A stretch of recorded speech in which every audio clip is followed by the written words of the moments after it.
अस्सलाम वालेकुम। मुल्की और गैर मुल्की ताज़ा तरीन खबरों के लिए देखते रहें के न्यूज चैनल इंटरनेशनल। यूट्यूब पर हमारा चैनल सब्सक्राइब कीजिए और रहें हर खबर से बाखबर। खबरों का सिलसिला आगे बढ़ाते हुए लिए चलेंगे आपको खानका डोगरा, जहां से रिपोर्ट कर रहे हैं हमारे ब्यूरो चीफ ताहिर खान।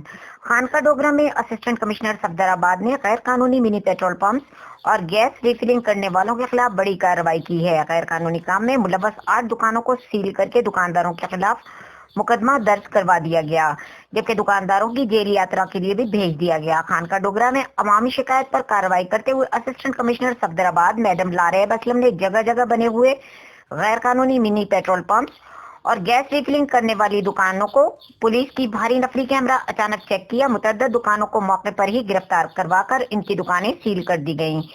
दुकानदारों के खिलाफ मुकदमा दर्ज करके इन्हें हवालात में बंद कर दिया गया। इस मौके पर गुफ्तगू करते हुए assistant commissioner Safdarabad madam Lareb का कहना था कि शहर में इस किस्म के कारोबार की कोई गुंजाइश नहीं है। ऐसे दुकानदारों के खिलाफ कानूनी कार्रवाई की जा रही है।